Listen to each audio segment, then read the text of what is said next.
ইন্নাল্লাযীনা ক্বালু রাব্বুনাল্লাহ সুম্মা ইসতাকামু। আল্লাহ বলেন, যারা আমাকে রব বলে স্বীকার করে এবং এই রব বলার পরে ইস্তেকামত থাকে। এখন কথা হলো, এই রব বলার মধ্যে ইস্তেকামত থাকা তার মানে কি? সংক্ষেপে এর অনেক ব্যাখ্যা আছে, মুফাসসিরিনে কেরাম এর অনেক ব্যাখ্যা করেছেন, এই সবগুলা বলতে যাব না।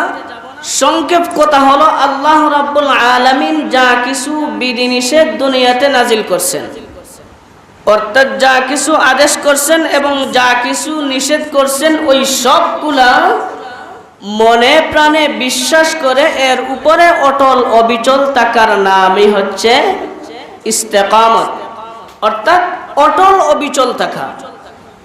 শুধু আমি মুখ দ্বারা বললাম আমার রব হচ্ছেন আল্লাহ, আমার সৃষ্টিকর্তা হচ্ছেন আল্লাহ, কিন্তু ভুলেও একদিন মসজিদে নামাজের মধ্যে আসলাম না, তাহলে এই জবানের কথায় আর আমলের দ্বারা কি প্রমাণ হয়? একটু কথা বলবেন। জবানে বললাম আমাদের রব হচ্ছেন আল্লাহ, আমাদের সৃষ্টিকর্তা হচ্ছেন আল্লাহ, কিন্তু ভুলেও মসজিদে নামাজের মধ্যে আসি না, তাহলে মুখে আর কাজে কি সমান আছে? না, সমান নয়।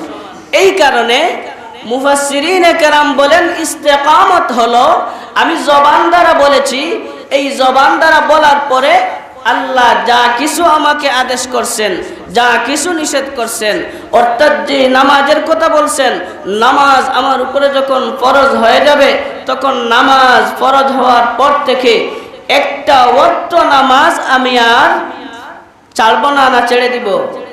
ছাড়বো না। যদি না ছাড়ি তাহলে এটার নাম হবে ইস্তেকামত, অটল অবিচল থাকা।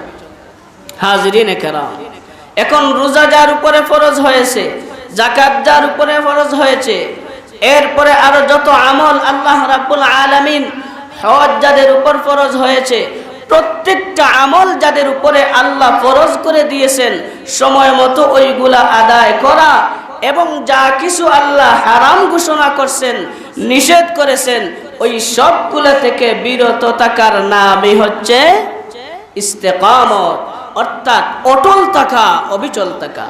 হাজরিনে কেরাম, ওই দিকে যদি ব্যাখ্যা করতে যাই অনেক লম্বা হয়ে যাবে। এখন আসুন, যে আমরা রব বলে স্বীকার করলাম, কিন্তু আমাদের এই রব বলাটা, এর মধ্যে আমরা ইস্তেকামত আছি না নাই, এর মধ্যে অটল অবিচল আছি না নাই, ওইগুলা আমি বলবো না, আপনারা নিজেরাই বিবেচনা করবেন, নিজে নিজেকেই প্রশ্ন করবেন যে আমি ইস্তেকামত আছি কিনা, ইমানের মধ্যে অটল অবিচল আছে কিনা।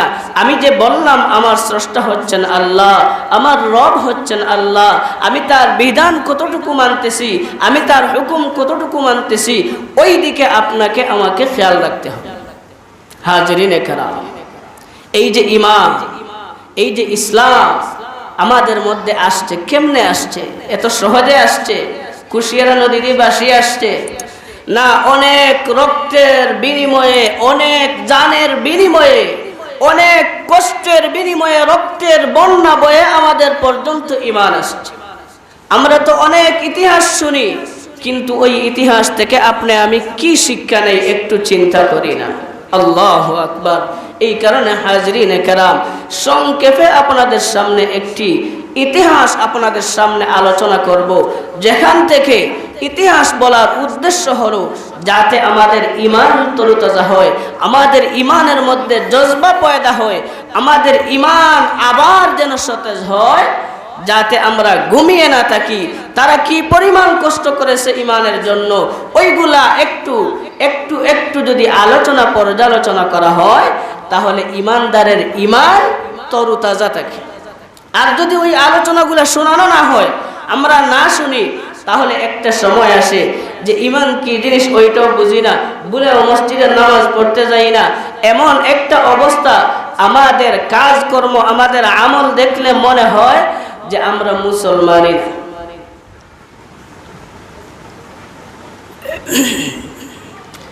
এই কারণে হাজরিনে কেরাম, উলামায়ে কেরাম মাঝে মধ্যে কিছু ঘটনা আলোচনা করেন এই কারণে যাতে ইমানদার সজাগ হয়, ইমানদার সচেতন হয় যে বাংলার জমিন কেন সারা বিশ্বের মধ্যে যদি কোনো নাস্তিক মুরতাদ বেঈমান কাফের কোনো কুলঙ্গার যদি এই কথা চায় যে মুসলমানদেরকে ঈমান থেকে সরিয়ে রাখবে, আমরা দৃঢ় কণ্ঠে এই কথাই বলবো যে আমরা একটা তিল পরিমাণ পিছপা হব না। যতক্ষণ পর্যন্ত আমাদের অন্তরে জান থাকবে ততক্ষণ পর্যন্ত কোনো নাস্তিক মুরতাদ আমাদের ঈমান কেড়ে নিতে পারবে না। হাজিরিনে কেরাম, তো আমরা জানি ফেরাউনের এক চাকরানী ছিল। ওই ফেরাউনের চাকরানী সম্পর্কে শুধু জানি, হয়তো অনেকের নামটা জানি না। ওই ফেরাউনের চাকরানীর নাম ছিল মুসাতা। ওই মুসাতা নামক চাকরানী একদিন ফেরাউনের কন্যাদের মাথার চুল আঁচড়িয়ে দিতেছে। এই ঘটনা হয়তো অনেকে জানেন। চুল আঁচড়ানোর সময় হঠাৎ মাথা থেকে চিরুনিটা জমিনের মধ্যে পড়ে গেল। জমিনের মধ্যে পড়ার সাথে সাথে সে সাথে সাথে আল্লাহু আকবার অর্থাৎ আল্লাহর নাম নিল। আল্লাহর নাম নেওয়ার সাথে সাথে ওই ফেরাউন কন্যারা সাথে সাথে বলল, হ্যাঁ এ কেমন অবস্থা? এত দেখছি মুসার দলের লোক, এত দেখছি মোল্লার দলের গোষ্ঠীর লোক। না না, এটা আমার বাবাকে শোনাতে হবে, আমার বাবাকে শোনাতে হবে। অত দেখছি মুসার সাথে হাত মিলিয়ে গেছে। তো কি করলো? বাপ যেমন তাদের মেয়েও তেমন সাথে সাথে বাবার কাছে এই কথা বললো, বাবা শুনছো, আমাদের প্লেটে যে একসাথে খায়, যে আমাদের টাকায় চলে, যে আমাদের ঘরে চাকরি করে চলে, ওই মেয়েটা নাকি মুসার দলের লোক। আমার মাথা আঁচড়িয়ে দেওয়ার সময় আমার মাথা থেকে যখন চিরুনিটা পড়ে গেল সাথে সাথে সে মুসার আল্লাহর নাম নিস। যেই মুহূর্তে ফেরাউন এই কথাটা শুনলো, শোনার সঙ্গে সঙ্গে রক্তে লাল হয়ে এখন কি করবে যে আমার ঘরে থেকে আবার মুসার আল্লাহকে মানবে? না, এটা হতে পারে না। যাই হোক, পরবর্তীতে তার মেজাজ মুআফিক সে ওই মুসাতাকে এমন একটা শাস্তি দিল যে আমি প্রথমে তোমাকে এমনভাবে শাস্তি দেব, তোমার কুলের সন্তান তোমার স্তনে যখন দুধ পান করবে ওই অবস্থায় তোমার সন্তানকে মৃত্যুর মুখে ঢেলে দিব, অর্থাৎ তাকে শহীদ করব। এরপরেও যদি তুমি তোমার ঈমানের উপর অটল অবিচল থাকো তাহলে তোমাকেও আমি হত্যা করতে দ্বিধা করব না। সাথে সাথে যেই কথা সেই কাজ, সঙ্গে সঙ্গে ওই দুধের শিশু সঙ্গে সঙ্গে সে তার বুকের মধ্যে দুধ খাচ্ছে। এমন অবস্থায় ওই শিশু সন্তানটাকে, নিরীহ শিশু মাসুম বাচ্চা, ওই মাসুম বাচ্চাকে হত্যা করে শহীদ করে দিল। মা তো মা, কষ্ট লাগলো। এরপরেও বলল, ও ফেরাউন, তুমি যা ইচ্ছা তাই করতে পারো, একটা মুহূর্তের জন্য আমি ঈমান থেকে একটা সেকেন্ডের জন্য পিছপা হব না। ফেরাউন যখন ওই চাকরানীকে হত্যা করলো, অর্থাৎ শহীদ করে দিল, শহীদ করে দেওয়ার পরে তার বিবি আসিয়ার কাছে আসছে। হয়তো অনেকে আসিয়া নাম শুনছেন। ফেরাউনের বিবি আসিয়ার কাছে আসার পরে বলল, আসিয়া, আজকে এমন একটা কাজ করছি যেই কাজ আমার বড় ভালো লাগছে। যেই মুহূর্তে আসিয়া এই কথা শুনছেন, তার দিলে অত ঈমান আছে, ঈমানের রক্ত আছে। শোনার সাথে সাথে বললেন, তোমার মতো নরপশু যেই কাজটা করেছো, ধিক্কার জানাই, ঘৃণা করি তোমার এই কাজের উপরে। যেই মুহূর্তে এই কথা ফেরাউনের বিবি আসিয়া বললেন, আহা আশ্চর্য, তাহলে দেখছি তুমিও দেখি মোল্লার দলে চলে গেছো। আশ্চর্য হবে না যে তুমিও মোল্লার দলে চলে গেছো, অর্থাৎ মুসার দলে তুমি অংশগ্রহণ করছো। যেই মুহূর্তে এই কথা বলছেন, আসিয়ার ভিতরে ঈমান ছিল, দীপ্ত ঈমান ছিল। এই কারণে সে বলল, হ্যাঁ অবশ্যই আমি মুসার প্রভুকে আমিও রব বলে স্বীকার করি। এখন তোমার যাই ইচ্ছা তুমি তাই করতে পারো। হাজরিনে কেরাম, ইতিহাস লম্বা হয়ে যাবে, সংক্ষেপে বলতেছি। যেই মুহূর্তে আসিয়া এই কথা বললেন, অথচ এই আসিয়া ছিলেন এই ফেরাউনের রাজপ্রাসাদের রাজা, অর্থাৎ ফেরাউন ছিল রাজা, ফেরাউনের রানী ছিলেন আসিয়া। কিন্তু ঈমানের কারণে রাজপ্রাসাদ ছেড়ে দিতে বাধ্য, একটা মুহূর্তের জন্য ঈমান ছাড়তে বাধ্য হন নাই। ফেরাউনের বিবি আসিয়া যেই মুহূর্তে এই কথা বললেন, কিন্তু কথা হচ্ছে ফেরাউনের অনেক মায়ার এবং মহব্বতের স্ত্রী ছিলেন কে? আসিয়া। ওই বিবি আসিয়া এত মহব্বতের ছিলেন, কিন্তু যেই মুহূর্তে শুনছেন যে মুসা আলাইহিস সালামের ধর্মের অনুসরণ করতেছে, সাথে সাথে তার চোখ পাল্টিয়ে দিল। পাল্টে দেওয়ার সাথে সাথে অনেক বুঝিয়ে সুজিয়ে বলল, ও আসিয়া, তোমাকে তো আমি অনেক মহব্বত করি, অনেক মায়া করি, তুমি কি আমাকে খুদা বলে মানবা না? তুমি কি আমাকে খুদা বলে অনুসরণ করবা না? আসিয়ার এক কথা, তুমি আমাকে যা ইচ্ছা তাই করতে পারো, কিন্তু একটা মুহূর্তের জন্য আমি ঈমান হারা হতে পারবো না। কিন্তু আমাদের ঈমান কি ও মুসলমান? একটু লক্ষ্য করুন আমাদের ঈমানটা কি। আমাদের ঈমান হচ্ছে বর্তমান সমাজে আপনি আমি যদি লক্ষ্য করি, তাহলে আপনি আমি দেখতে পাই ঈমান কেন? আমার যদি সব কিছু চলে যায়, কিন্তু ঈমান হারা হবে শুধুমাত্র টাকার জন্য।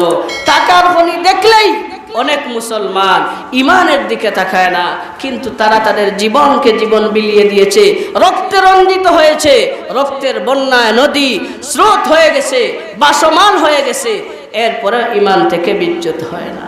আল্লাহু আকবার। বিবি আসিয়া যেই মুহূর্তে এই কথা বললেন, তখন ফেরাউন তার দলবল সহ প্রত্যেককে বলল, তোমরা সকলেই একত্রিত হয়ে সর্বপ্রথম তোমরা বিবি আসিয়া শরীরের যত কাপড় আছে সবগুলা তোমরা খুলে দিয়ে উলঙ্গ করে নাও। নাউজুবিল্লাহ বলেন। আরেকটু আওয়াজ দিয়ে নাউজুবিল্লাহ বলেন। আচ্ছা, মনে করেন কয়েকজন পুরুষের সামনে যদি একজন পুরুষকেও বলে যে তোমার সমস্ত কাপড়গুলা খুলো আর তুমি উলঙ্গ হয়ে যাও, কোনো মানুষ কি তা ধৈর্য ধরতে পারবে? কিন্তু মহিলারা তো অনেক লজ্জাপতি, অনেক লজ্জাপতি। কিন্তু কি করবে? ঈমানের পরীক্ষা একদিকে ফেরাউনের কথা মানতে হবে। ফেরাউনের কথা যদি মানতে হয় তাহলে ঈমানকে ছাড়তে হবে, আর ঈমানকে যদি রাখতে হয় তাহলে ফেরাউনকে ত্যাগ করতে হবে। ফেরাউনের বিবি আসিয়া বললেন, এ ফেরাউন, আমার গায়ে তো মাত্র একটা কাপড়, যদি 1000টা কাপড় আমার গায়ের মধ্যে থাকতো তাহলে একটা কেন আমার সমস্ত কাপড় তুমি খুলে দিতে পারো। কিন্তু ফেরাউন জেনে রাখো, একটা সেকেন্ডের জন্য আমি ঈমান হারা হতে পারবো না। আমার ভাইরা, ফেরাউনের বিবি আসিয়া শুধু তাই করে নাই, ফেরাউন তখন তার দলবল সহ প্রত্যেকটা তার মন্ত্রীকে এই নির্দেশ দিল, ফেরাউনকে ওই তোমরা আসিয়াকে কঠিন শাস্তি দিতে হবে। যেই মুহূর্তে এই কথা বলল, অথচ ওই বিবি আসিয়ার কি পরিমাণ সম্মান ছিল, রাজপ্রাসাদের রানী ছিলেন তিনি, কিন্তু ঈমানের কারণে তাকে কি পরিমাণ অশালীনভাবে তাকে কষ্ট দেওয়া হচ্ছে, কি পরিমাণ তাকে নির্যাতন করা হচ্ছে। কিন্তু বিবি আসিয়া একটা কথার মধ্যে অটল বিচল, যে একটা সেকেন্ডের জন্য আমি আমার ঈমান থেকে বিচ্যুত হব না। যেই দল বলে না ফেরাউনের বিবি আসিয়ার কথায় সর্বদা উঠা বসা করত, চোখ তুলে একটা বার কথা বলার মতো শক্তি তাদের ছিল না। কিন্তু যেই মুহূর্তে ঈমান আনার কারণে তার দলবলকে যখন নির্দেশ দিল, ওই চাকর চাকরানির সামনে আজকে ওই ফেরাউনের বিবি আসিয়া আজকে অনেক লজ্জিত হতে হয়েছে। ফেরাউনের বিবি আসিয়া সঙ্গে সঙ্গে তখন ডাক দিয়ে বলেন, ও ফেরাউন, তোমার যা ইচ্ছা তুমি তাই করতে পারো। শোনো, তোমার চাকর বাকর, তোমার চাকর চাকরানি যারা আছে সমস্তকে তুমি ডেকে আনতে পারো, তোমার যা ইচ্ছা তুমি করতে পারো। কিন্তু ফেরাউন, তুমি জেনে রাখো, তোমার রাজপ্রাসাদ থেকে তুমি আমাকে তাড়িয়ে দিতে পারো, কিন্তু জেনে রাখো মুসার আল্লাহ যিনি, আমার আল্লাহ তিনি। তোমার রাজপ্রাসাদ আমি ছাড়তে পারি, তোমার বুক বিলাসিতা আমি ছাড়তে পারি। ও ফেরাউন, তুমি যা ইচ্ছা তাই করতে পারো, কিন্তু আমি বারবার একটি কথাই বলবো, যে একটা সেকেন্ডের জন্য আমি তোমাকে খোদা বলতে রাজি হব না। কি পরিমাণ ইস্তেকামত ছিলেন, কি পরিমাণ কষ্ট আর নির্যাতন সহ্য করেছিলেন, কিন্তু এরপরেও ঈমান থেকে একটা সেকেন্ডের জন্য তারা ফিরে নাই। কিন্তু মুসলমান, আপনি আমি একটু চিন্তা করি যে আমাদের ঈমান কেমন মজবুত, আমাদের ঈমানটা কেমন। আল্লাহু আকবার। খলিফাতুল মুসলিমিন হযরত উমর রাদিয়াল্লাহু তাআলা আনহুর খেলাফত কালে দুইজন মুসলমানকে বেঈমান কাফেররা তারা বন্দী করেছিল। বন্দী করার সাথে সাথে তারা চিন্তা করলো, মুসলমানেরা তো অনেক বীর পুরুষ, এদের তো সাহসিকতা অনেক, এই জন্য ওই দুই মুসলমানকে আমরা আমাদের কাজে লাগাতে পারি। আমাদের সেনাবাহিনীর প্রধান হিসেবে তাদেরকে যদি নিযুক্ত করি, তাহলে মনে হয় ওরা এই পদের লোভে হয়তো আমাদের দলে তারা চলে আসতে পারেন। এই কারণে যখন ওই বেঈমান কাফেররা তাদেরকে হত্যা করার চিন্তাধারা করলো, হত্যা করার চিন্তাধারা করার সঙ্গে সঙ্গে তাদের দলবলের মধ্যে একদল বলল, না, তাদেরকে হত্যা করো না, কারণ এদের সাহসিকতা অনেক বেশি, এই কারণে এরা আমাদের কাজে লাগবে, এই কারণে এদেরকে আমরা হত্যা না করি, এদেরকে আমাদের দলভুক্ত কেমনে করা যায় এই কৌশলটা আমরা একটু অবলম্বন করি। আজকে যেইভাবে মুসলমানদের ঈমানকে নেওয়ার জন্য বিভিন্ন এনজিওরা বাংলার জমিনে আজকে দেশের প্রত্যন্ত অঞ্চলে, আজকে এলাকা, গ্রামগঞ্জ থেকে শহরতলি প্রত্যেকটা এলাকায় আজকে মুসলমানদের ঈমানকে এরা ক্রয় করে নিয়ে যাচ্ছে লোভ দেখিয়ে, টাকা পয়সা দেখিয়ে। কিন্তু আমরা তো বুঝি না আমাদের ঈমানটা কখন চলে যায় আর তাদের ঈমানটা কেমন। ও মুসলমান, একটু গভীরভাবে চিন্তা করেন, তাদের ঈমান কেমন ছিল আর আমাদের ঈমানটা কেমন। আল্লাহু আকবার। ওই দুইজন মুসলমানকে যখন বেঈমান কাফেররা বন্দী করলো, বন্দী করার সাথে সাথে হত্যা না করেই তাদের দলে নিযুক্ত করার জন্য চিন্তাধারা করলো। এই চিন্তাধারার মধ্যে যখন তারা ব্যর্থ হয়ে গেল, তখন তারা চিন্তা করলো, যেহেতু এরা আমাদের কথা শুনবে না, তাহলে এখন কি করা যায়, এদের দুজনের মধ্যে একজনকে আমরা এমনভাবে কষ্ট দিব, যেই কষ্টের কারণে অন্যজন যেন তার কষ্ট দেখে আমাদের দলে নিযুক্ত হয়ে যায়, এমন একটা ফন্দি আমাদেরকে আঁকতে হবে। যেই কথা সেই কাজ। হাজরিন কেরাম, একটু লক্ষ্য করুন, ওই দুই মুসলমানদেরকে যখন তারা একত্রিত করলো, একত্রিত করার পরে বেঈমান কাফেররা, এই যে কড়াই আছে না, কড়াইটা তোমার অগ্নির মধ্যে, চুলার